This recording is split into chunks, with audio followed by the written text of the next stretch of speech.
யோவான் 3வது அதிகாரம் 8வது வசனம். பாவம் செய்கிறவன் பிசாசினால் உண்டாயிருக்கிறான், ஏனெனில் பிசாசானவன் ஆதி முதல் பாவம் செய்கிறான். பிசாசினுடைய கிரியைகளை அழிக்கும்படிக்கு தேவனுடைய குமாரன் வெளிப்பட்டார். அல்லேலூயா.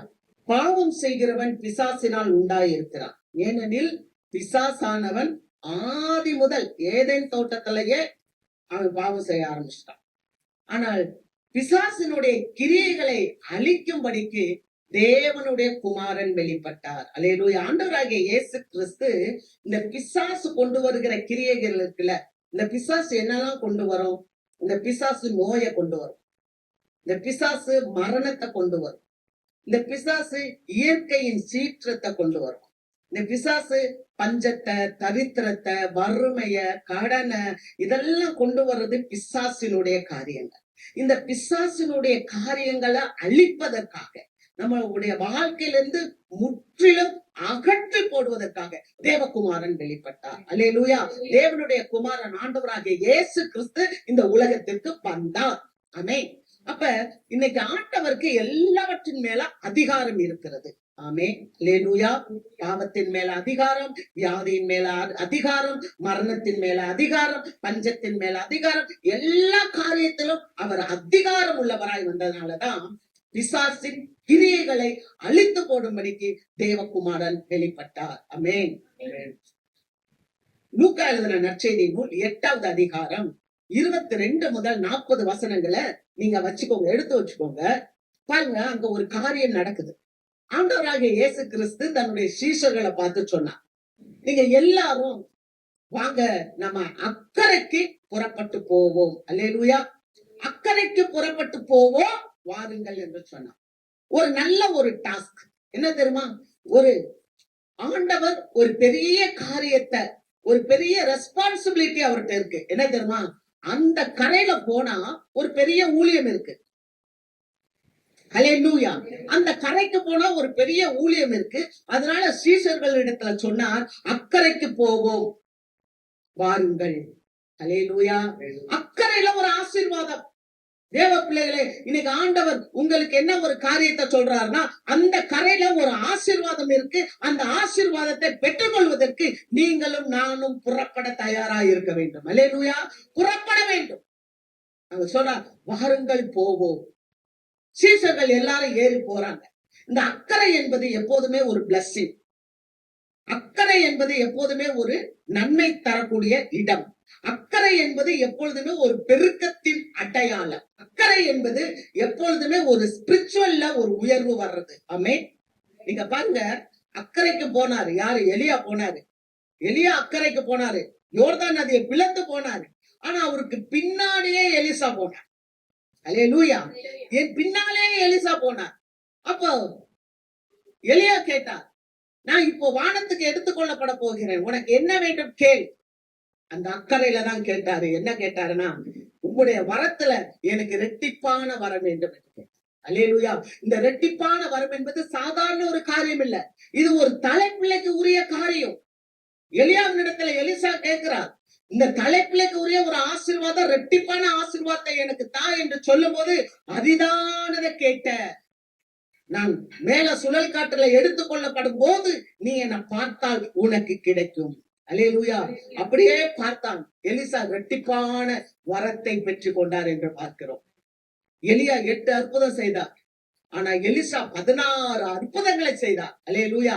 ஒரு பெரிய ஒரு பிளஸ்ஸிங்கா அவர் பெற்றுக்கொண்டார்.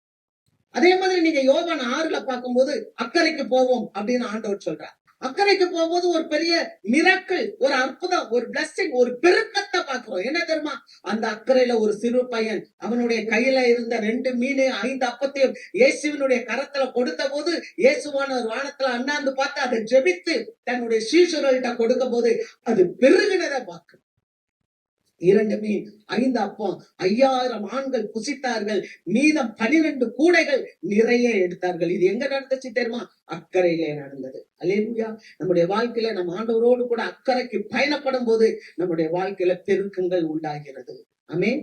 நம்ம நடக்கும் போது உங்களுடைய வேலை ஸ்தலத்துல, உங்களுடைய தனிப்பட்ட வாழ்க்கையில, உங்களுடைய குடும்ப உறவுகளில, உங்களுடைய எந்த ஒரு காரியமா இருந்தாலும் சரி, எல்லா காரியத்திலும் நீங்கள் ஆண்டவரோடு பயணம் செய்து ஒரு அக்கறைக்கு போகும்போது அங்கே ஒரு ஆசீர்வாதத்தை நீங்கள் காண்பீர்கள். அல்லேலூயா. அதை நம்ம வாசிக்கிறோம். அக்கறைக்கு போவோம் வாருங்கள் அப்படின்னு ஆண்டவர் சொல்லி படகுல ஏறி அவர் போகிறாங்க. பயணப்பட்டு போயிட்டே இருக்கிறாங்க. போயிட்டே இருக்கும்போது திடீரென்ற அந்த கலிலேய கடல்ல ஒரு பெரிய சுழல் காற்று உருவாயிற்று. அந்த காற்று உருவான உடனே ஒரு பெரிய கொந்தளிப்பு அந்த கடல்ல உருவாகுது. அப்போ ஆண்டவரை குறிச்சு பார்க்கும்போது இயேசுவானவர் அந்த பின்னணியத்துல நல்லா உறங்கி கொண்டிருந்தார். காரணம் என்ன? இயேசுவானவர் ஒரு மனுஷகுமார். அவர் 100% மனுஷனா இருந்தபடியினால அவர் நல்லா தூங்கி கொண்டிருந்தார். சீஷர்கள் பார்த்தாங்க, ஐயோ பெரிய சுழல் காற்று, நாங்கள் மடிந்து போகிறோமே, நாங்க செத்து போக போறோமே அப்படின்னு சொல்லி சீஷர்கள் பயந்து இயேசுவை தட்டி எழுப்புறாங்க. ஆண்டவரே, ஆண்டவரே, நாங்கள் மடிந்து போக போறோமே, உங்களுக்கு கவலை இல்லையா? காரணம் என்ன தெரியுமா? இயேசுவானவர் ஒரு பெரிய சவாலான ஒரு காரியத்தை செய்யும்படி இந்த சீஷர்களை கூட்டிட்டு போறார். இந்த சவாலான காரியத்தை உங்க வாழ்க்கையில, உங்க வியாபாரத்துல, உங்க தொழில்ல, உங்களுடைய வேலை ஸ்தலத்துல, நீங்க இருக்கிற பல காரியங்கள்ல நீங்க செய்யும் போது கூட, நீங்க ஐடில கூட இருக்கலாம், நீங்க அங்க ஒரு வேலை செய்யலாம். அப்படி வேலை செய்யும் போது ஒரு சவாலான காரியம் வரும்போது உங்களை அங்க இருக்கிற கோ ஒர்க்கர்ஸ் விட்டுற மாட்டாங்க. ஒரு வியாபாரத்துல நீங்க இருக்கும்போது உங்களை சுற்றி இருக்கிற மற்ற கடைக்காரவங்க உங்களை விட்டுற மாட்டாங்க. எப்பயுமே போட்டிகள் வரும், எப்படியாவது உங்களை கீழே தள்ளிடணும். அதே மாதிரி தனிப்பட்ட வாழ்க்கையில கொஞ்சம் வயசாயிடுச்சுன்னா ஒரு பயம், அந்த பயத்தினால ஒரு சோர்வு. அந்த சோர்வு என்ன தெரியுமா? ஐயோ நம்ம இந்த வியாதியில முடிஞ்சு போயிருவோமோ, ஐயோ இந்த வியாதி நமக்கு ஒரு பெருசா வந்து நம்மளை மூழ்கி அடிச்சிருமோ, அந்த ஒரு பயம். நம்ம வாழ்க்கையில ஒரு கடன் பிரச்சனை இருந்தா, ஐயோ இந்த கடன்லயே நான் மூழ்கி போயிருவேனா, ஒரு பயம். அப்படிதான் ஒரு சுழல் காற்று வந்துச்சு. இயேசுவானவர் போறார், இயேசுவோடு சீஷர்கள் போறாங்க. இவங்க அக்கறைக்கு போனா ஒரு பெரிய காரியத்தை இவங்க செய்ய போறாங்க. இவங்களை போக விட கூடாது. உடனே ஒரு சாத்தான் அவன் என்ன பண்ணான்? ஒரு பெரிய சுழல் காற்றை கொண்டு வந்து படகெல்லாம் கொந்தளிக்க, அந்த தண்ணீரெல்லாம் கொந்தளிக்க பண்ணி, அந்த படகுக்குள்ள தண்ணியெல்லாம் வந்து மூழ்கும் மடங்கு ஒரு பயத்தை ஏற்படுத்த. சீஷர்கள் பார்த்த உடனே கதறாங்க, கதறாங்க.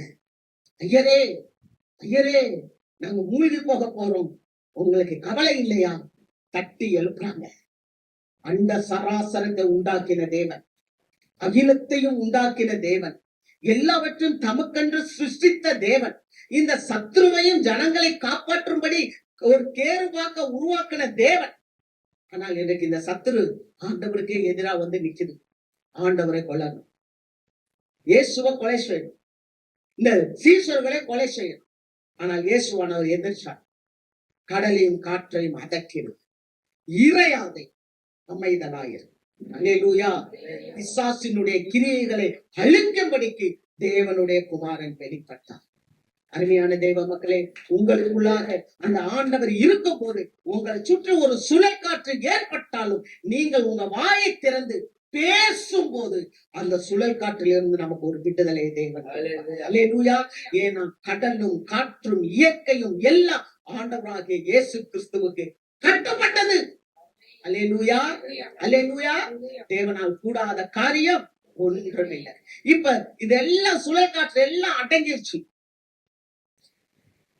அடுத்த தேசத்துக்கு போயிட்டாங்க. பின்பு கலிலேயாவுக்கு எதிரான கதரேனருடைய நாட்டில் சேர்ந்தார்கள். பின்பு கலிலேயாவுக்கு எதிரான கதரேனருடைய நாட்டில் சேர்ந்தார்கள். அது என்ன அந்த நாடு? இதுவரைக்கும் இவர்கள் யூத நாட்டுல, யூதருடைய பகுதியில எல்லாம் இருந்தாங்க. ஆனா அந்த பக்கம் அது முழுவதுமாக புறச்சாதியர் வாழ்ற இடம், ஜென்டைல் பீப்புள், கடவுளை அறியாத மக்கள் வாழ்ற இடம்.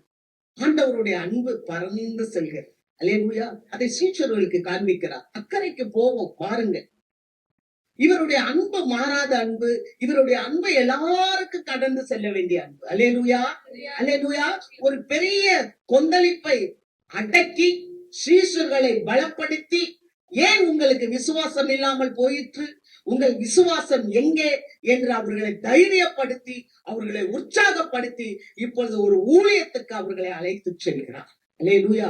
அவர் கரையில இருந்து இறங்கின உடனே அங்க ஒரு பிசாசு பிடிச்ச ஒரு மனுஷனை பாக்குறேன்.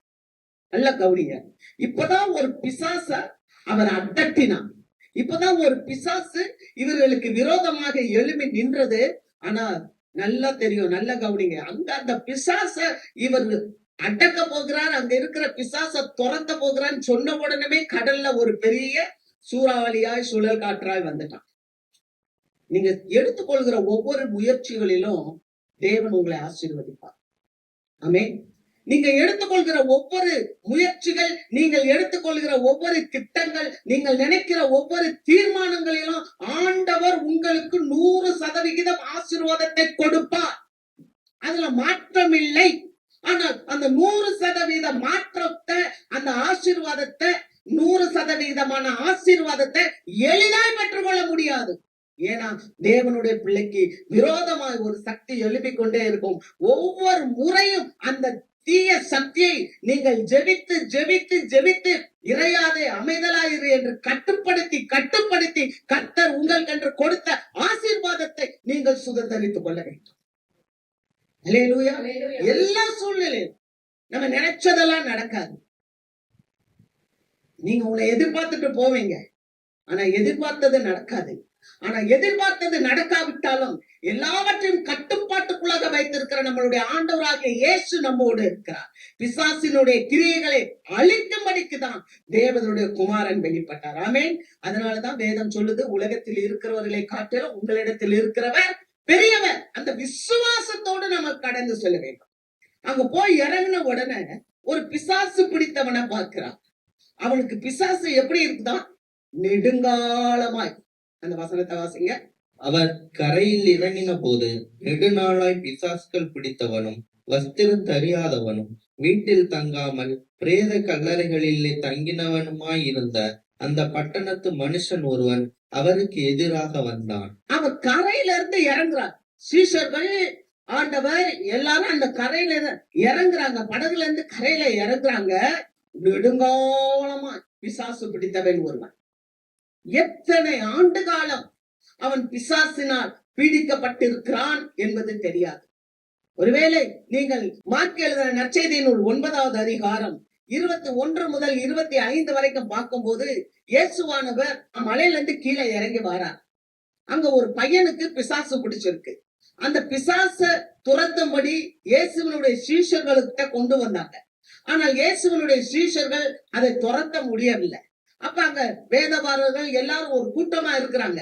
இயேசு வந்து கேட்கிறார், என்ன என்று சொல்லும் போது அந்த மனுஷன் சொல்றான், என் பையனுக்கு ஒரு அசுத்த ஆவி இருக்குது, அது அலைக்கழித்து கொண்டு இருக்கு, அது எங்க பார்த்தாலும் பல்ல கடிக்குது, தண்ணில போய் குதிக்குது, நெருப்புல போய் விழுகுது, இந்த மாதிரியான காரியங்கள் செயல்பட்டு கொண்டே இருக்குது.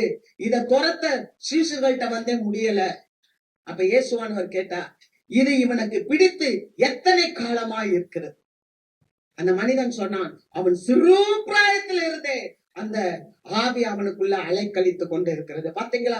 ஒரு சிறு பிராயத்துல இருந்தே ஒரு ஆவி, ஒரு தீய ஆவி ஒரு மனுஷனுக்குள்ள வந்தா அவன் என்ன பண்றான்னா பல்ல கழிக்கிறான், பல்ல கடிக்கிறான், நுரை தள்ளுறான், அநேக நேரம் தண்ணில போய் குதிச்சிடணும், அநேக நேரம் கீழ போய் விழுந்துடணும் அப்படின்னு ஒரு அழிக்கிற எண்ணத்தை அவனுக்குள்ள உருவாக்கு. என வேதம் சொல்லுகிறது, திருடன் திருடவும் கொல்லவும் அழிக்கவும் வருகிறானே அன்றி வேறொன்றுக்கும் வர. அன்னைக்கு எவ்வளவு தற்கொலையின் ஆவிகள்! இதெல்லாம் எப்படி ஒரு ஆவி அது உள்ளுக்குள்ள வந்து உட்கார்ந்துக்கிறது. ஆனா தேவகுமாரன் இப்படிப்பட்ட அசுத்தங்களை அழிக்கும்படி அவர் இந்த உலகத்திலே வந்தார். ஆண்டவராகிய இயேசு கிறிஸ்து எதுக்கு வந்தார்? ஜீவன் கொடுக்கும்படி வந்தார், பரிபூர்ண ஜீவனை கொடுக்கும்படி வந்தார். ஹல்லேலூயா. அங்க வந்த அந்த கரையில் இறங்கின உடனேயே அந்த மனிதனை பார்க்கும் போது அந்த மனிதன் எப்படி இருந்தானா, நெடுநாளா பிசாசு பிடித்தவனா இருந்தான். அது மாத்திரமல்ல, அவன் வஸ்திரம் தெரியாதவனும், அவன் வீட்டிலே தங்காதவனும், அவன் கல்லறையிலே குடியிருக்கிறவனுமாய் இருந்த அந்த பட்டணத்தின் மனுஷனாய் இருந்தான். அந்த பட்டணத்துல இருக்கிறவன். அந்த பட்டணம் ஒருவேளை எப்படி இருந்ததோ நீங்க நல்ல கற்பனை செய்து பாருங்க. அது நல்ல சிறப்பான ஒரு பட்டணமாக இருக்கலாம். அநேகர் நல்ல வசதி படைத்தவர்கள் அங்கே வாழ்ந்து கொண்டு இருக்கலாம். பெரிய பெரிய கோபுரங்கள் அங்கே இருக்கலாம். பெரிய பெரிய நல்ல ஆலைகள், தொழிற்சாலைகள், வசதி மிக்க நல்ல காரியங்கள்லாம் இருக்கலாம், இயற்கை காட்சிகள் நிறைந்த ஒரு பட்டணமாய் இருக்கலாம். ஆனால் அவ்வளவு ஆசீர்வாதமான அந்த பட்டணத்து மனுஷன் அவன் வாழ்கின்ற இடம் எங்கேனா கல்லறை. அவன் கல்லறைகளிலே குடியிருந்தான் என்று வேதம் சொல்கிறது. அவன் எப்படிப்பட்டவனாய் இருந்தான்? வஸ்திரம் தெரியாதவனாய் இருந்தான். ஒரு மனுஷனுக்கு முக்கியமான தேவை வஸ்திரம். அதுதான் அவனுக்கு சுய மரியாதையை கொடுக்கிறது. அல்லேலூயா. நல்லா யோசித்து பாருங்க. ஒரு மனுஷன் தன் மேல் ஆடை இல்லாமல் இருந்தா எப்படி இருக்கும்? ஆனால் அந்த பிசாசு பிடித்தவன் வஸ்திரம் இல்லாமல் இருந்தான். காரணம் என்ன தெரியுமா? ஆதியாகமத்திலேயே பார்க்கிறோம், அந்த பழத்தை சாப்பிட்ட பிறகு அவங்க நிர்வாணமாய் மாறிவிட்டார்கள். ஆண்டவர் விளக்கப்பட்ட ஒரு காரியத்தை எப்போ கர்த்தரால் படைக்கப்பட்ட ஒரு பிள்ளைகள் செய்ததோ அப்பொழுதே அவர்கள் கண்கள் திறக்கப்பட்டு தாங்கள் நிர்வாணிகள் என்று அறிந்து ஆண்டவரிடம் பேச முடியாதபடிக்கு ஓடி போய் ஒளிந்து கொண்டார்கள் என்று வாக்கு. ஒரு பட்டணத்து மனுஷனாய் இருந்தாலும் அவன் தேவனுடைய உறவை விட்டு விலகும் போது, தேவனுக்கு கீழ்ப்படியாமல் இருக்கும் போது அவன் நிர்வாணமாக்கப்படுகிறான். அவன் எப்படி இருந்தான் தெரியுமா? அவன் நிர்வாணமாய் இருந்தான், ஆடை இல்லாமல் இருந்தான், வஸ்திரம் தரிக்காமல் இருந்தான். ஆனால் நம்முடைய ஆண்டவராகிய இயேசு கிறிஸ்துவ ஒவ்வொரு தேவ பிள்ளைகளும் நோக்கி பார்க்க வேண்டும். ஆமென். அல்லேலூயா. ஆண்டவராகிய இயேசு கிறிஸ்துவை நீங்க நோக்கி பார்க்கும்போது ஏசாயா புஸ்தகம் 61வது அதிகாரம், அது மேசியாவின் உடைய அதிகாரம். ஆண்டவராகிய இயேசு கிறிஸ்துவை பற்றி சொல்லப்பட்ட ஒரு அதிகாரம். அந்த அதிகாரத்துல 61வது அதிகாரம் 10வது வசனத்துல வாசிக்கும் போது, கர்த்தருக்குள் பூரிப்பாய் மகிழுகிறேன், என் தேவனுக்குள் என் ஆத்துமா களி கூர்ந்து இருக்கிறது. மணவாளன் ஆபரணங்களினால் தன்னை அலங்கரித்துக் கொள்ளுகிறதற்கும் மணவாட்டி நகைகளினால் தன்னை சிங்காரித்துக் கொள்ளுகிறதற்கும் ஒப்பாக அவர் இரட்சிப்பின் வஸ்திரத்தை எனக்கு கொடுத்தார். அல்லேலூயா. இரட்சிப்பின் வஸ்திரம். என்ன வஸ்திரம்? ரட்சிப்பின் வஸ்திரம். ஒவ்வொரு மனுஷனுக்கும் தேவையானது ரட்சிப்பின் வஸ்திரம். அதை கொடுக்கத்தான் தேவகுமாரன் இந்த உலகத்துல வந்தார். அல்லேலூயா. அவர் ரட்சிப்பின் வஸ்திரத்தை உடுத்தி இருந்தார். அவர் ரட்சிப்பின் வஸ்திரத்தை உடுத்தி இருந்தனாலதான் 12 வருஷமா ஒரு பெண்ணுக்கு உதிரப்போக்கு. அவள் மாதவிடாய் 12 வருஷமா விடாம போயிட்டே இருக்கு. நல்லா கவனிங்க, ரத்தத்துலதான் உயிர் இருக்கு. இவளுக்கு 12 வருஷமா உயிர் போய்கிட்டே இருக்கு. எத்தனையோ வைத்தியர்களை போய் பார்த்தா, எவ்வளவோ மருத்துவர்களை போய் பார்த்தா, எனக்கு சுகம் கிடைக்கும், எனக்கு சுகம் கிடைக்கும். மருத்துவர்கள் எல்லாம் செலவு கொடுத்துக்கிட்டே இருந்தாங்க. ஒவ்வொரு சொத்தையா வித்தா. முதல்ல ஒரு மாடு வச்சுதான் மாட்டை வித்தா. ரெண்டாவது அவ ஒரு சின்ன குடிசை வீடு வச்சிருந்தா குடிசை வீட்டை வித்தா. அப்புறம் ஒரு லேண்ட் வச்சிருந்தா லேண்டை வித்தா. எல்லாம் வித்து வித்து வித்து வித்து மருத்துவருக்கு கொண்டு போய் கொடுத்து கொடுத்து கொடுத்து கொஞ்சம் கூட சுகமே ஆகல. நான் சொல்லல, வேதம் சொல்லுது. அவள் தன்னுடைய ஆஸ்திகளை எல்லாம் வைத்தியர்களுக்கு விட்டு கொடுத்தான். சற்றாகிலும் குணமடையவே இல்லை. ஒரு நாள் இயேசு வருகிறான். அப்ப இந்த பெண்மணி நினைக்கிறான், நான் போய் இயேசுவினுடைய வஸ்திரத்தை தொட்டாலாகிலும் சுகமடைய மாட்டேனோ என்று சொல்லி இயேசுவுக்கு பின்னாக சென்று போய் வஸ்திரத்தை தொட்டால் அந்த கணமே அவள் சுகமடைந்தாள். வாசிக்கலாம். மத்தேயு எழுதின நற்செய்தியின் 9வது அதிகாரம் 21வது வசனம். நான் அவருடைய வஸ்திரத்தை ஆகிலும் தொட்டால் சொஸ்தமாவேன் என்று தன் உள்ளத்தில் எண்ணிக்கொண்டு அவர் பின்னாலே வந்து அவருடைய வஸ்திரத்தின் ஓரத்தை தொட்டாள். இயேசு திரும்பி அவளை பார்த்து, மகளே, திடன் கொள், உன் விசுவாசம் உன்னை இரட்சித்தது என்றார். அந்நேரம் முதல் அந்த ஸ்திரீ சொஸ்தமானாள். அல்லேலூயா. ஆண்டவருடைய வஸ்திரத்தை போய் தொட்டால் காரணம் என்ன தெரியுமா? அந்த வஸ்திரம் அது ரட்சிப்பின் வஸ்திரம், சுகம் கொடுக்கிற வஸ்திரம், விடுதலை கொடுக்கிற வஸ்திரம். அல்லேலூயா. மேசியா அந்த ரட்சிப்பின் வஸ்திரத்தை அவர் உடுத்தி இருந்தார். நீதியின் சால்வை அவர் தரித்திருந்தார். அந்த வஸ்திரம் எப்படிப்பட்ட வஸ்திரம் தெரியுமா? அது அப்படியே வெண்மையான ஒரு வஸ்திரம், பரிசுத்தமுள்ள வஸ்திரம். அந்த பரிசுத்தத்துக்கிட்ட போகும்போதே அந்த நோய், அந்த பாவம், அந்த வியாதி, அந்த கண்ணீர், அந்த பாடுகள், அந்த உபத்திரவங்கள், அந்த தேவைகள் எல்லாம் இயேசுவின் நாமத்திலே மாறிப்போம். அல்லேலூயா. பின்னால போய் தொட்ட உடனே அவள் சுகமடைந்தார். ஆண்டவர் பார்த்து சொன்னார், மகளே, திடன்கொள், உன் விசுவாசம் உன்னை ரட்சித்தது. அந்த நேரமே அந்த ஸ்திரீ சொஸ்தம் அடைந்தாள். அல்லேலூயா. அந்த நேரங்க 12 வருஷம் இந்த வியாதி எப்போ பிடிச்சிச்சு இவனுக்கு? சிறு பிராயத்துல இருந்தே இந்த அசுத்தாவி இருக்கு. சிலருக்கு சின்ன வயசுலயே அந்த அசுத்தாவி வந்து உட்கார்ந்துக்கிடும். ஆனா ஆண்டவருடைய அந்த வஸ்திரத்தை தொட்ட மாத்திரத்துல அந்த ஸ்திரீக்கு சுகம் கிடைத்தது. அல்லேலூயா. இங்க பாக்குறோம், இந்த பிசாசு பிடித்தவன் வஸ்திரம் இல்லாமல் அவன் அலைந்து கொண்டிருந்தான். ஆனால் வேதம் சொல்லுகிறது, அப்போஸ்தல நடவடிக்கைகள் 19வது அதிகாரத்துல வாசிக்கும் போது பவுல் ஒரு இடத்துல போய் பிரசங்கம் பண்ணி கொண்டிருக்கிறார். பவுலனுடைய சரீரத்திலிருந்து உருமால்களையும் கச்சைகளையும் தூக்கி போடும் போது அநேக வியாதியஸ்தர்கள் சொஸ்தமானார்கள். அல்லேலூயா. வாசிக்கலாம் 19 அப்போஸ்தலர் 19 11 12 வசனம். பவுலின் கைகளினாலே தேவன் விசேஷித்த அற்புதங்களை செய்தருளினார். அவனுடைய சரீரத்தில் இருந்து உருமால்களையும் கச்சைகளையும் கொண்டு வந்து வியாதிக்காரர் மேல் போட வியாதிகள் அவர்களை விட்டு நீங்கி போயின. பொல்லாத ஆவிகளும் அவர்களை விட்டு புறப்பட்டன. அல்லேலூயா. வியாதிகள் மட்டுமில்ல, பொல்லாத ஆவிகளும் அவர்களை விட்டு புறப்பட்டன. அல்லேலூயா. பவுலுடைய உருமால்களை கச்சைகளை போட்ட போது அங்க என்னமா வியாதி மாத்திரமல்ல, பொல்லாத ஆவிகள், பிசாசின் ஆவிகள், சாத்தானின் வல்லமைகள் அதெல்லாம் புறப்பட்டு ஓடின என்று பார்க்கிறோம். அல்லேலூயா. அல்லேலூயா. நல்லா கவனிக்கணும். என்ன தெரியுமா? இன்னைக்கு அநேக தீய சக்திகள் தேவனுடைய பிள்ளைகளை அழிக்க வேண்டும் என்று சொல்லி இருந்தாலும் தேவகுமாரன் பிசாசின் கிரியைகளை அழிக்கும்படிக்கு அவர் வெளிப்பட்டார். அல்லேலூயா. அல்லேலூயா. கர்த்தருக்கு மகிமை. வாசிக்கிறோம் 1 தீமோத்தேயு 2வது அதிகாரம் 10வது வசனம். தகுதியான வஸ்திரத்தினாலும் ஞானத்தினாலும் தெளிந்த புத்தியினாலும் தேவ பக்தி உள்ளவர்கள் என்று சொல்லிக் கொள்கிற ஸ்திரீகளுக்கு ஏற்றபடியே நற்கிரியைகளினாலும் தங்களை அலங்கரிக்க வேண்டும். பிள்ளைங்க தகுதியான வஸ்திரத்தினால, ஞானத்தினாலும் தெளிந்த புத்தியினாலும். ஆமென். தகுதியான வஸ்திரம். இந்த பிசாசு பிடிச்சவன் எப்படி இருந்தானா? வஸ்திரம் இல்லாதவனா இருந்தான். இன்னைக்கு நீங்க யோசித்து பாருங்க, நம்மளுடைய ஊர்கள்ல அதிகமான அவலட்சணமான காரியங்களை நம்ம கேட்கிறோம். பிசாசுக்குரிய காரியங்களை நம்ம கேட்கிறோம். செய்தித்தாளாக இருந்தாலும் சரி, நியூஸ் பார்க்கும் போதும் கூட எவ்வளவு ஒரு அவலட்சணமான காரியங்களை நம்ம பார்த்து கொண்டே இருக்கிறோம். அல்லேலூயா. ஆனா இப்படிப்பட்ட காரியங்களை மாற்றுவதற்கு சபை எழும்ப வேண்டும். ஆமென். சபையில இருக்கிற ஒரு பிள்ளைங்க எப்படி இருக்கணும்னா, தகுதியான வஸ்திரத்தை உடுத்தி இருக்கணும். நீங்க நல்லா யோசித்து பாருங்க. ஒவ்வொன்றுக்கும் ஒவ்வொரு ட்ரெஸ் கோடு இருக்கு.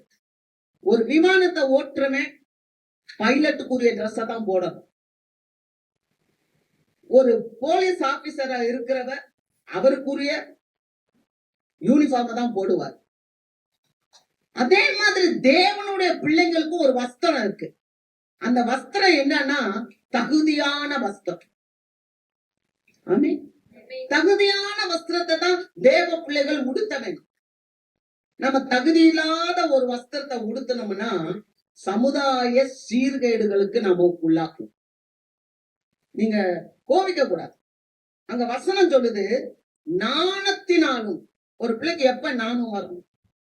நாணம்னா என்ன? யார் சொன்னா? வெக்கம். எப்ப ஒரு பிள்ளைக்கு வெக்கம் வரும்? இப்பெல்லாம் பிள்ளைங்க வெக்கப்படுறாங்களா? நீ என்னடா பேண்ட் ஷர்ட் போடுறது? நான் போட்டு வரேன்பா. எங்க வெக்கம் வருது? எங்க நாணம் வருது? எங்க பிள்ளைங்க குனிஞ்சு பாக்குறாங்க? பசங்களை விட 4 மடங்கு கழுத்து நிமிருது. சமூகம் சீர்கெடுது. என்னுடைய வேதம், நம்மளுடைய வேதம் சொல்லுது, தகுதியான வஸ்திரம், ஆண்களுக்குரிய வஸ்திரம் பெண்கள் போடக்கூடாதுன்னு வேதம் கண்டுக்குது. ஆம்பளை பேண்ட் போடுறான்னு பொம்பளை பேண்ட் போட்டா உனக்கு அந்த புத்தி தான் வரும். அப்புறம் குடும்பத்துல நீ பெருசா நான் பெருசான்னு தான் வரும். அப்புறம் குடும்பம் என்ன ஆகும்? உடஞ்சுதான் போகும். குடும்பம் எங்க கட்டப்படும்? முதல்ல அந்த ஆம்பளை உலகத்திலேயே ஆம்பளையா இருக்க மாட்டான். மனவேதனை உளைச்சலே அவன் செத்து போவான். அதனாலதான் வேதம் சொல்லுது, உனக்கு ஒரு தகுதியான வஸ்திரம் இருக்கு. அல்லேலூயா. அந்த தகுதியான வஸ்திரம், மேலை நாடு மாதிரி நம்ம இருக்க வேண்டாம்.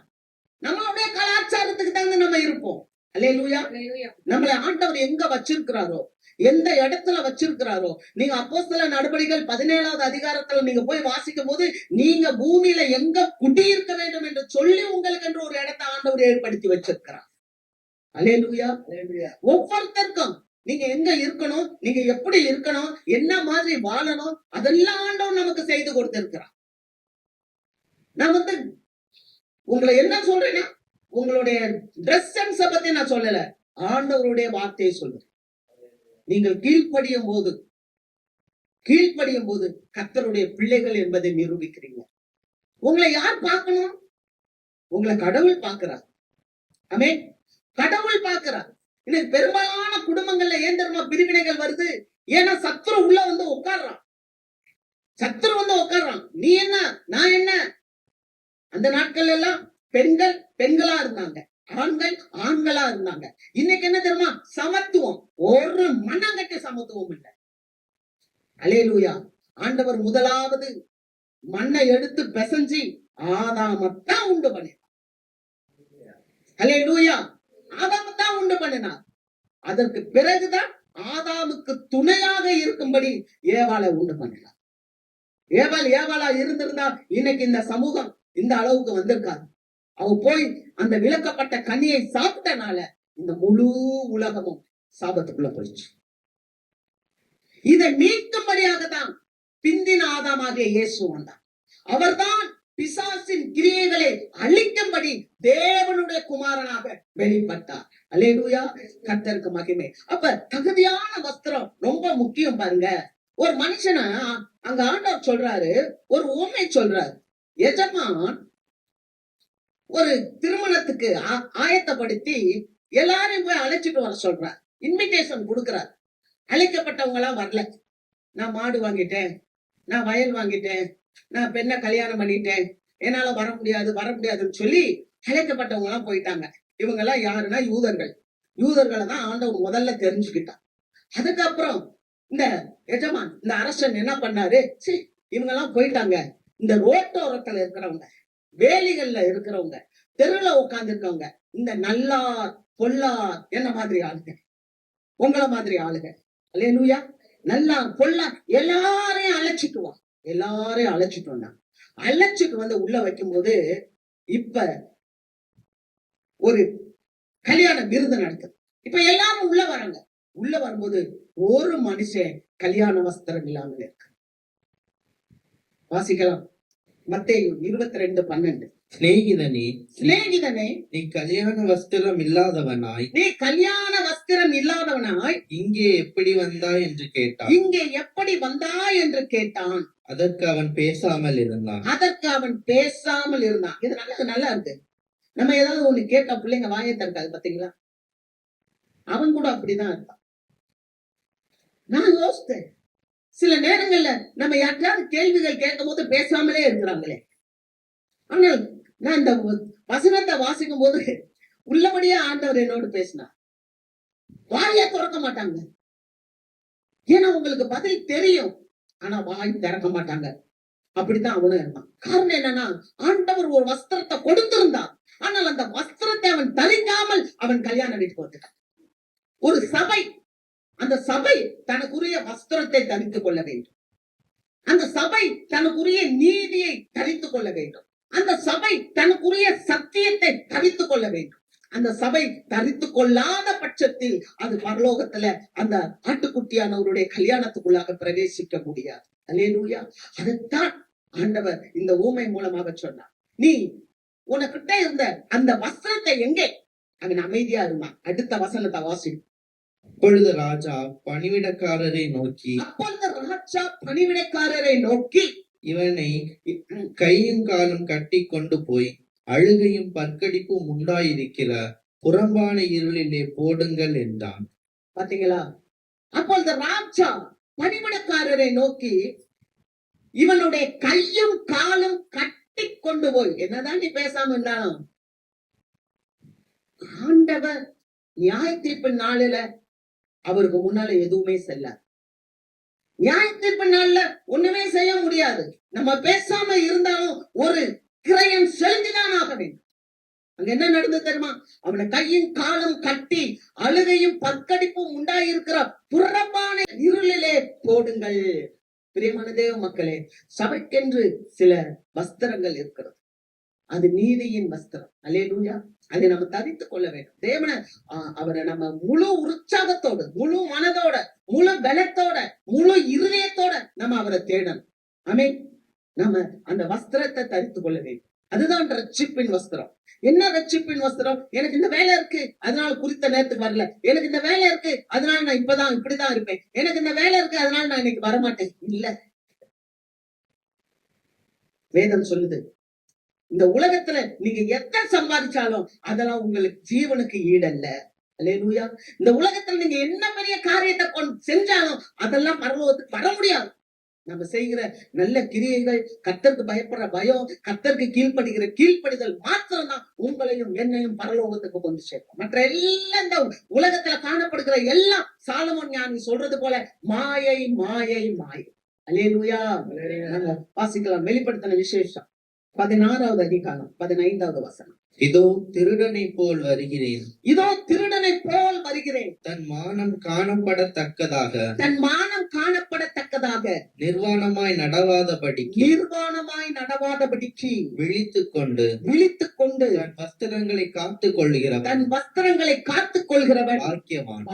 திருடனை போல வருவான் ஆண்டவர். திருடன் நினையாத வேலையில வருவான். எப்ப வருவார் சொல்ல முடியாது. இன்னைக்கு வரலாம், மத்தியானம் நம்ம வீட்டுல இருக்கும்போது வரலாம், நாளைக்கு வரலாம். அவர் வரும் நாளை யாருக்கும் தெரியாது. அவர் சொல்லல.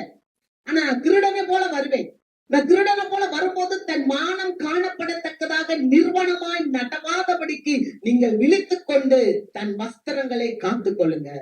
தன் வஸ்திரங்களை காத்துக் கொள்ளுகிறவர்கள் பாக்கியவான்கள். அல்லேலூயா. அங்க பவுலடியார் சொல்றாரு எபேசியருக்கு சொல்ல போது, ஒரு ராணுவ வீரன் எப்படி இருப்பார்? அந்த ராணுவ வீரன் தலையில ஒரு ரட்சிப்பெனும் தலைச்சீராவை வைத்திருப்பார். அவருடைய மார்பகுதியில நீதி என்னும் மார்க்கவசத்தை வச்சிருப்பார். அவருடைய இடுப்புல சத்தியம் என்ற கச்சையை வைத்திருப்பார். அவருடைய கையில விசுவாசம் என்ற ஒரு கேடயத்தை வச்சிருப்பார். அவருடைய கால்கள்ல சுவிசேஷம் என்ற ஒரு பாதரட்சை வைத்திருப்பார். அவருடைய கைகள்ல என்ன வச்சிருப்பார்னா ஒரு வாளை வச்சிருப்பார். அல்லேலூயா. நீங்க நல்லா பாருங்க, இந்த தலைக்கு போடுற ஹெல்மெட், இந்த நெஞ்சில போடுற புல்லட் ப்ரூஃப், ஒருத்தன் சுட்டா உள்ள போக கூடாது, புல்லட் ப்ரூஃப் அது போடுவாங்க. பெல்ட், தன்னுடைய பேண்ட் கீழே விழுந்துடக்கூடாது, கச்சல் பெல்ட் போடுவாங்க. கால்ல ஷூ எப்போதும் போட்டிருப்பாங்க. கையில ஒரு கேடயம் வச்சிருப்பாங்க. இதெல்லாம் அவங்களுக்கு பாதுகாப்பு, அஞ்சம் பாதுகாப்பு.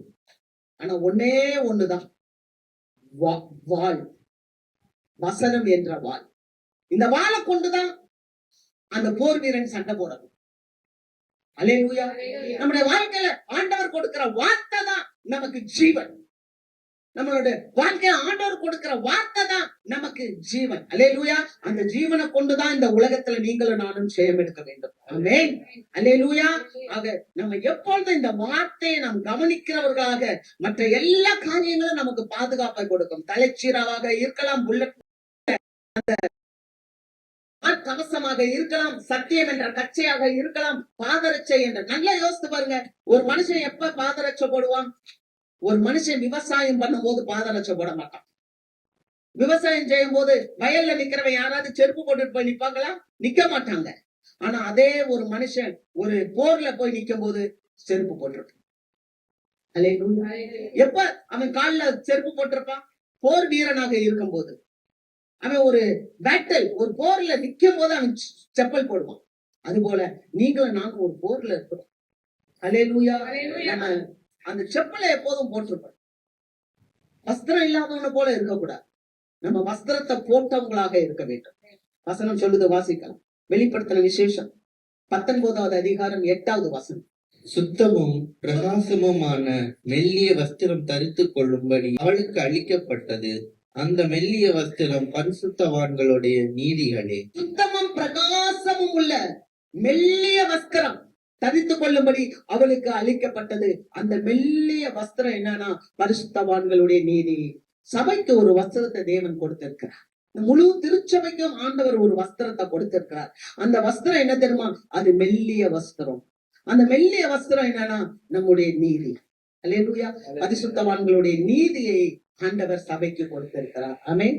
வஸ்திரம் தரித்தவனாக இருக்க வேண்டும். அவன் வஸ்திரம் தரிக்கல. ரெண்டாவது அவன் எப்படி இருந்தானா வீட்டுல தங்காதவனா இருந்தான். சில மக்களை பாத்தீங்கன்னா வீட்டிலே தங்க மாட்டாங்க. நாங்க யாரையெல்லாம் குற்றப்படுத்தி எல்லாம் பேசல, ஆண்டவர் சொன்ன வார்த்தையை பேசுறேன். வீட்டிலே தங்க மாட்டாங்க. எப்ப பாரு கால் வெளியே தான் இருக்கும், இல்லைன்னா அடுத்த வீட்டுல இருக்கும். பாத்திருக்கீங்களா? ஆனா ஆண்டவர் சொல்றாரு நம்ம எங்க இருக்கணுமா? தேவனுடைய வீட்டுல இருக்கணும். அவருடைய வீடு சகல ஜனங்களுக்கும் ஜெப வீடு என்று எண்ணப்படும். அல்லேலூயா, அல்லேலூயா. ஆண்டவருடைய வீடு ஜெப வீடு. இப்பதான் எனக்கு ஆண்டவர் ஒரு ஞாபகத்தை கொடுக்கிறார். வாசிக்கலாம். 58 ஏசாயா 58:13 வாசிங்க.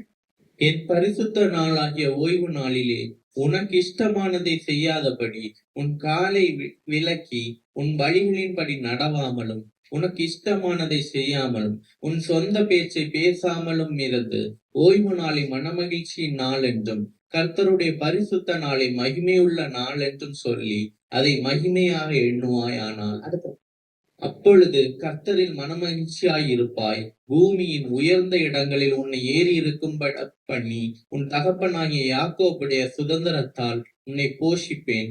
கர்த்தருடைய வாய் இதை சொல்லிற்று. அல்லேலூயா. கர்த்தருடைய வாய் இதை சொல்லிற்று. என் பரிசுத்த நாளாகிய ஓய்வு நாளிலே உனக்கு இஷ்டமானதை செய்யாதபடி உன் காலை விலக்கி. பாத்தீங்களா? நம்ம காலை எங்க இருக்கணும்? தேவனுடைய வீட்டுல இருக்கணும். அல்லேலூயா. நம்ம காலை தேவனுடைய வீட்டுல வச்சு நம்ம இஷ்டமானதை செய்யாம நமக்கு சுய மகிமையை தேடாம அந்த ஓய்வு நாள்ல ஆண்டவருடைய நாள் என்று சொல்லி அதை மகிமை உள்ள நாள்னு சொல்லி நீங்க எண்ணுவாயானால் ஆண்டவர் உங்களை என்ன செய்வாராம்? பூமியில உயர்ந்த இடத்துல ஏறி இருக்கும்படி செய்வார். அல்லேலூயா. இது உண்மைங்க. நீங்க எழுதி வச்சுக்கோங்க. 100% உண்மை. வானமும் பூமியும் ஒளிந்து போனாலும் அவருடைய வார்த்தையில ஒரு உறுப்பாகிலும் ஒளிந்து போவதே இல்லை. நம்ம என்ன செய்யறோம் தெரியுமா? நான் போய் சம்பாதிச்சாதான் எனக்கு காசு. ஆனா நான் சொல்லுவேன், நீ சம்பாதிச்சுட்டு வர்றதுக்குள்ள ஆண்டவர் ஊதி போடுறான். தேவனுடைய ஆலயத்துல இருக்கிறதே உங்களுக்கு ஆசீர்வாதம். அந்த ஓய்வு நாள்ல நீங்க காலை விலக்கி நீங்க தேவனுடைய இடத்துல இருக்கும் போது ஆண்டவர்ல நீங்க எப்படி இருப்பீங்கன்னா மன மகிழ்ச்சியா இருப்பீங்க. பூமியில இருக்கிற உயர்ந்த ஸ்தலத்துல உங்களை ஏறி இருக்கும்படி சொல்வார். இது யார் சொல்றாரு? ஆண்டவருடைய வாய் இத சொல்லுது. உன் தகப்பனாகிய யாக்கோபுடைய சுதந்திரம். யாக்கோபு எப்படி தெரியுமா? கோலும் தடியுமா போனான். திரும்பி வரும்போது 2 பரிவாரத்தோட வந்தான். இன்னைக்கு நிறைய பேர் என்ன பண்றாங்க? Blessing blessing blessing. இதுதாங்க பிளஸிங். ஆமே, இதுதாங்க பிளஸிங். ஆண்டவர் சொல்ற, நீ சும்மா உட்கார உன்னை நான் ஆசீர்வதிப்பேன். உடனே நீங்க கேட்க கூடாது, சும்மா உட்காந்து ஆசீர்வதிப்பீங்களா? தெசலோனிக்கேயர்ல சொல்ற, வேலை செய்யணும் சாப்பிடாதன்ற. ஆனால் ஓய்வு நாளை கர்த்தருக்கு கொடுக்கணும். ஆமென். கர்த்தர் உண்டு பண்ணின நாள். அவர் ஓய்வு நாளைக்கும் ஆண்டவராய் இருக்கிறார். அல்லேலூயா. நீங்க கர்த்தருடைய நேரத்தை கர்த்தருக்கு கொடுக்கும் போது தேவன் உங்களை உயர்ந்த இடத்துல வைப்பார். இந்த மனுஷன் எப்படிப்பட்டவனா இருந்தானா? வஸ்திரம் தரிக்கல. ரெண்டாவது அவன் வீட்டுல தரித்திருக்கல. அவன் வீட்டுல தங்காதவனா இருந்தான். வசனத்தை வாசிக்கிறோம். யோவான் 8:35. அடிமையானவன் என்றைக்கும் வீட்டிலே நிலைத்திரான், குமாரன் என்றைக்கும் நிலைத்திருக்கிறான். அடிமையானவன் என்றைக்கும் வீட்டிலே நிலைத்திரான், குமாரன் என்றைக்கும் நிலைத்திருக்கிறார். சில ஆட்கள் என்ன பாத்தீங்கன்னா சர்ச்சுனாலே பிடிக்காது, தேவனுடைய வார்த்தையினாலே பிடிக்காது. நான் பார்த்திருக்கேன். பல குடும்பங்களை பார்த்து கொண்டே இருக்கிறேன். அவங்களுக்கு ஆலயத்துக்கு போகணும்ன்ற எண்ணமே வராது. அவங்க ஆண்டவரை போய் தேடணும்ன்ற எண்ணமே வராது. எனக்கு பயமா இருக்கும். ஐயோ, இவங்க வெளிச்சத்திலேயே போகாம இருக்காங்களே. காரணம் என்ன தெரியுமா? சமுதாயத்தோடு தங்களை ஒன்றிக் கொள்ள மாட்டேங்கிறாங்க. சமுதாயத்தோட தன்னை ஒன்றிணைத்துக் கொள்ளாதபடிக்கு இவங்க தனிமையா ஆண்டவருக்குள்ள போகாம இருக்காங்க. அது காரணம் என்ன தெரியுமா? அதுக்கு என்ன காரணம் தெரியுமா? யோவானுக்கு எழுதின நற்செய்தி நூல் 3வது அதிகாரம் 19, 20, 21 வசனங்களை வாசிப்போம். ஒளியானது உலகத்திலே வந்திருந்தும் மனுஷருடைய கிரியைகள் பொல்லாதவைகளாய் இருக்கிறபடியினால் அவர்கள் ஒளியை பார்க்கிலும் இருளை விரும்புகிறதே அந்த ஆக்கினை தீர்ப்புக்கு காரணமாய் இருக்கிறது. பொல்லாங்கு செய்கிற எவனும் ஒளியை பகைக்கிறான், தன் கிரியைகள் கண்டிக்கப்படாதபடிக்கு ஒளியினிடத்தில் வராதிருக்கிறான். சத்தியத்தின்படி செய்கிறவனோ தன் கிரியைகள் தேவனுக்குள்ளாய் செய்யப்படுகிறதென்று வெளியாகும்படிக்கு ஒளியினிடத்தில் வருகிறான் என்றார். அவ்வளவுதாங்க. ஏன் ஒருத்தன் ஆண்டவர் கிட்ட வரமாட்டேன்றான்? அவன் தப்பு செய்யறான்னா ஆண்டவர் கிட்ட வரமாட்டான். ஏன்னா இப்ப பாருங்க, இந்த லைட் எல்லாம் ஆஃப் பண்ணிட்டா நீங்க யாரு எங்க இருக்கீங்கன்னு தெரியாது. கொலை பண்ணிடுவான், சிலர் திருடிடுவான். ஆனா அவனை வெளியே கொண்டு வரும்போது பாத்துருக்கீங்களா, தலையில ஒரு கருப்பு கலர் துணியை போட்டு கொண்டு வருவாங்க. அந்த கருப்பு கலர் துணியை எடுத்துட்டா அந்த சூரிய வெளிச்சத்துல அவன் யாருன்றது தெரிஞ்சுக்க. அது மாதிரி எந்த ஒரு மனுஷன் தவறா இருக்கிறானோ அவன் சத்தியத்தை பகைப்பான். இவன் ஏன் ஆடை இல்லாதவனாகவும் வஸ்திரம் தரிக்காதவனாகவும் அவன் வீட்டுல தரிக்காதவனா இருக்கிறான்னு சொன்னா இவனுடைய கிரியைகள், இவன் பிசாசினால் தாக்கப்பட்டு இருக்கிறான், இவன் பிசாசினால் பீடிக்கப்பட்டு இருக்கிறான். நெட்டுக்கானமா அவன் பிசாசினால இருக்கிறதுனால இவனுடைய காரியங்கள்லாம் கண்டிக்கப்படாதபடிக்கு இவன் வீட்டுல இல்லாம இவன் எங்க இருக்கிறானா அவன் கல்லறைகளிலே இருக்கிறான். யார் கல்லறையில இருப்பான்? யோசித்து பாருங்க. அவன் கல்லறையில இருக்கான். அவனை சங்கிலிகளினால் கட்ட முடியல, அவனை விலங்குகளினால் கட்ட முடியல. அவன் அநேக தரம் எல்லாராலும் புறக்கணிக்கப்பட்டு தள்ளப்பட்டு எல்லாம் பிசாசினால் அவன் வனாந்தரத்தில் குடியிருக்கிறவனாயிருந்தான். யார் வனாந்தரத்தில் குடியிருப்பான்? ஒரு பட்டணத்து மனுஷன், ஒரு ஆசீர்வாதத்துக்கு உரியவன். அவன் ஏன் வனாந்தரத்தில் குடியிருக்கிறான்? ஏன்னா அவன் பிசாசினால் பீடிக்கப்பட்டு இருக்கிறான். அவன் வஸ்திரம் தரிக்காதவனாக, அவன் ரட்சிப்பின் வஸ்திரத்தை தரிக்காம இருக்கிறான். கர்த்தருக்கு மகிமை. இந்த நாள்ல ஆண்டவர் ஒரு பெரிய காரியத்தை இங்க செய்கிறார். ஆமென், அல்லேலூயா. ஒரு பெரிய மாற்றத்தை இந்த இடத்துல, இந்த தேசத்துல, இந்த பகுதியில, இந்த நாட்டுல தேவன் கொண்டு வர இருக்கிறார். அல்லேலூயா. பிசாசின் கிரியைகளை அழிப்பதற்கு தான் தேவனுடைய குமாரன் வெளிப்பட்டார். அவனை விலங்குகளால கட்ட முடியல, சங்கிலிகளால கட்ட முடியல. அவன் பிரேத கல்லறைகளிலே காணப்பட்டான். இன்னைக்கு நிறைய பேர் பாத்தீங்கன்னா ஆவிக்குரிய வாழ்க்கையில கூட கல்லறைக்காக ஆலயத்துக்கு போறவங்க இருக்காங்க. அல்லேலூயா. கல்லறை எனக்கு கிடைக்குமா? எனக்கு நல்ல திருமணம் நடக்கிறதுக்கு ஒரு ஆலயம் வேணும், எனக்கு நல்ல கல்லறை இருக்கிறதுக்கு ஒரு ஆலயம் வேணும். இதுக்காக போற விசுவாசிகள் இருக்கிறாங்க. அவன் கல்லறையில் குடியிருந்தான். எங்க வீட்டுல போய் வாசித்து பாருங்க, ஏசாயா புஸ்தகம் 22வது அதிகாரத்தை. அங்க செப்னா என்று சொல்லப்படுகிறதான ஒரு சம்பிரதி இருக்கிறான், ஒரு அதிகாரி இருக்கிறான். அவன் என்ன தெரியுமா செய்யறான்? அவன் கல்லறையை உயர்ந்த கண்மலையின் மேல கட்டி கொண்டு இருக்கான். ஏசாயா அதை பார்க்கிறாரு. ஏய் செப்னா, நீ ஒரு பெரிய இடத்துல உனக்காக கல்லறையை கட்டி கொண்டு இருக்கிறாயா? நீ இதே மாதிரி மகிமையிலே இருப்பான்னு நினைக்கிறாயா? உன் மகிமை மாறி போகும். அவன் சிலர் எல்லாம் பாத்தீங்கன்னா வாழ்ற நாட்கள்லயே அது எப்படி வாழ்றாங்கன்னு தெரியாது. ஆனா கல்லறைய ரெடி பண்ணிடுவான். கல்லறை பெருசு இல்ல. இந்த உலகத்துல தண்ணீர்ல விழுந்து செத்தவங்க, நெருப்புல விழுந்து செத்தவங்க, சமுத்திரத்துல விழுந்து செத்தவங்க எல்லாத்தையும் ஆண்டவர்கிட்ட அது ஒப்பு கொடுக்குமா. அடக்கம் பெருசு இல்ல, உயிர்த்தெழுதல் பெருசு. அந்த ஏசாயா கேட்டாரு. அவன் ஒரு பெரிய அதிகாரி, எசேக்கியாவோட இருக்கிறான். எசேக்கியா ராஜாவுடைய அரண்மனையில ஒரு அதிகாரியாக இருக்கிறான். ஆனா எசேக்கியா எப்படி ஆண்டவரை சேவித்தாரோ அது மாதிரி இந்த செப்னா சேவிக்கவில்லை. எசேக்கியா ஆண்டவரை சேவித்த போது ஆண்டவர் சொல்றாரு, எசேக்கியாவை போல கர்த்தரை தேடுகிற மனுஷன் இவனுக்கு முன்னாலேயும் இல்லை, இவனுக்கு பின்னாலேயும் இல்லைன்னு சொல்லி ஆண்டவர் சாட்சி கொடுக்கிறார் எசேக்கியா ராஜாவை கொடுத்து. ஆனால் அந்த எசேக்கியா ராஜாவோடு கூட இருக்கிற அந்த மனுஷன் எப்படி இருக்கிறானா, அந்த தேவ பக்தியில இல்ல, அவன் தனக்கென்று கல்லறையை உண்டு பண்ணி கொண்டிருந்தான். அப்போதான் ஏசாயா தீர்க்கதரிசி சொன்னார், நீ பெரிய காரியம் கல்லறையெல்லாம் கட்டிக்கிட்டு இருக்கியா? இந்த கல்லறைனா ஒண்ணும் இல்ல, உனக்கு பின்னால வேற ஒருத்தன் வருவான், அவனுக்கு பின்னால அடுத்தவன் வருவான். நீ நினைக்கிற மகிமை உனக்கு நிக்காது. அல்லேலூயா. இன்னைக்கு அநேக விசுவாசிகள் கல்லறைக்காக ஆண்டவரை தேடுறவங்க இருக்கிறாங்க. எந்த ஊழியக்காரரை பாரு, எங்களுக்கு கல்லறை வேணும், கல்லறை வேணும், கல்லறை வேணும்.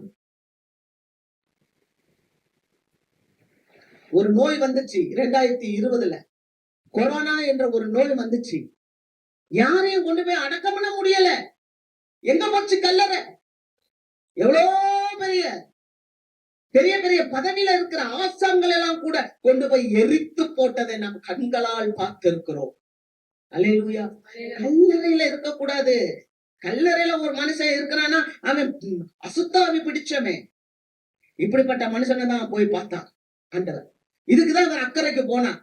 பல சுழல் காற்றை கடந்து, பல போராட்டங்களை கடந்து, இன்னைக்கு உங்களுக்கு பல போராட்டங்கள் இருக்குல்ல, பல குறைவுகள் இருக்குல்ல, பல உபத்திரவங்கள் இருக்குல்ல, எப்ப பார்த்தாலும் ஆண்டவரே நான் ஏறுறேன் இறங்குறேன் இருக்குல்ல, அதுதான் உங்களை உருவாக்குற இடம். ஏன்னா கர்த்தருக்கு பயன்பட வேண்டும்.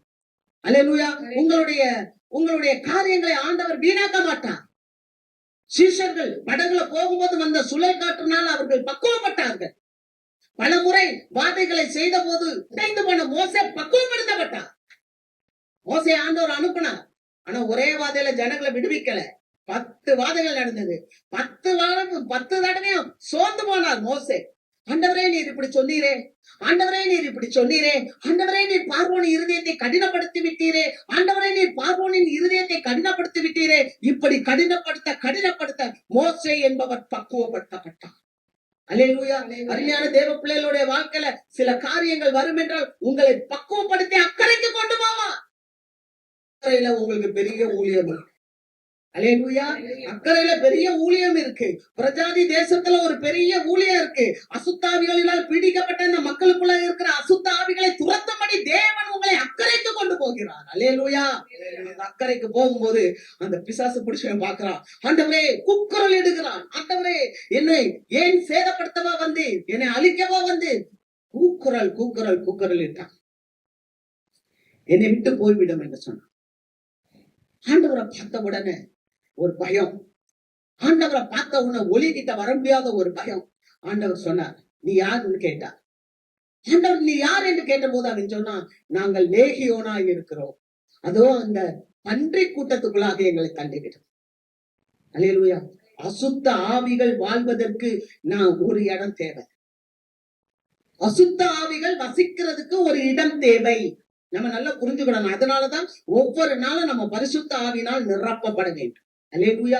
ஒவ்வொரு நாளும் நம்ம பரிசுத்த ஆவினால் நிரப்பப்பட வேண்டும். நல்ல எண்ணங்களினால், நல்ல செயல்களினால், நல்ல குணாதிசயத்தினால் என்ன நிரப்பும் ஆண்டவர். ஏன் தெரியுமா? நம்ம அதை விட்டுட்டோம்னு சொன்னா ஒரு பிசாசு போய் 7 பிசாச கூட்டிட்டு வந்து 8 உள்ளத்துல உட்கார்ந்துரும். அல்லேலூயா. அதனால ஒவ்வொரு நாளும் இந்த வேத வெளிச்சம் இருக்கும் போதுதான் அசுத்த ஆவி ஓடி போயிடும். ஏன்னா ஒரு ஆவி போயிடுச்சுன்னா நான் அந்த வீட்டை விட்டுட்டு வந்துட்டேன்னு சொல்லிட்டு அந்த வீடு ஜோடிக்கப்பட்டு அலங்கரிக்கப்பட்டு இருந்துச்சுன்னா 8 ஆவியை கூட்டிட்டு வந்து உள்ள உட்காந்து அந்த மனுஷனுடைய நிலைமை முன்னிலைமை பார்க்கலாம், அவனுடைய பின்னிலைமை அதிக கேடுள்ளதா இருக்கும் என்று வேதம் சொல்லுகிறது. அதனாலதான் ஆண்டவர் ஒவ்வொரு நாளும் அபிஷேகத்துல நிரம்புங்க, ஒவ்வொரு நாளும் ஜெபத்துல தரித்திருங்க, ஒவ்வொரு நாளும் பரிசுத்தத்திலும் நீதியிலும் சத்தியத்திலும் வளருங்கள் என்று கர்த்தர் சொல்லுகிறார். அல்லேலூயா. நீங்க பாக்குறோம், எங்களை கெடுக்க வந்தீங்க, எங்களை விட்டுருங்க. அந்த பிசாசு பேசுது, அதுக்கு ஒரு இடம் வேணும். உடனே அது சொல்லுது, எங்களை அந்த பன்றிக்குள்ள அனுப்பு. லேகியோன் என்றால் 6000 பிசாசு. யோசித்துவாங்க, ஒரு மனுஷனுக்குள்ள 6000 பிசாசு இருக்கு. கவனிச்சீங்களா? ஒரு மனுஷனுக்குள்ள 6000 பிசாசு.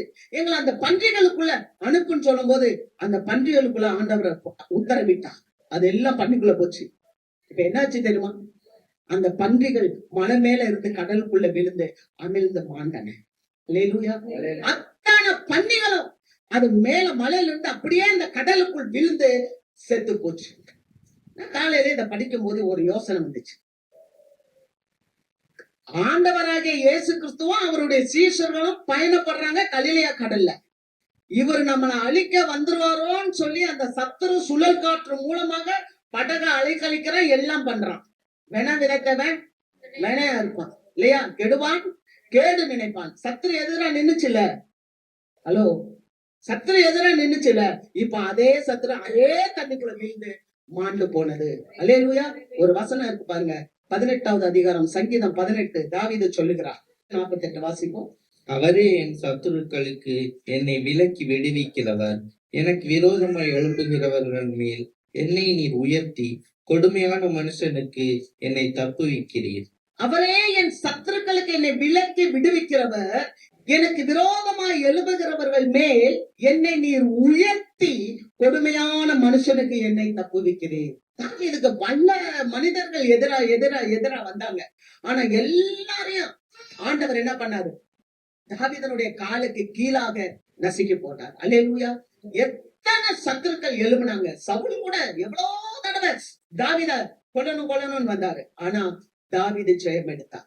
அது போலவே தேவ பிள்ளைகளுக்கு ஒரு வெற்றி உண்டு. ஆமென். எந்த பிசாசு இந்த கலிலேயா கடல்ல ஒரு பெரிய சுழல் காற்றை கொண்டு வந்துச்சோ, அதே பிசாசு இப்ப பன்றிகளுக்குள்ளாக போய் இப்ப அந்த பன்றிகள் எல்லாம் மலை மேல இருந்து அந்த தண்ணீருக்குள்ளாக அந்த கலிலேயா கடலுக்குள்ளாக விழுந்து மாண்டு போனன, செத்து போச்சு.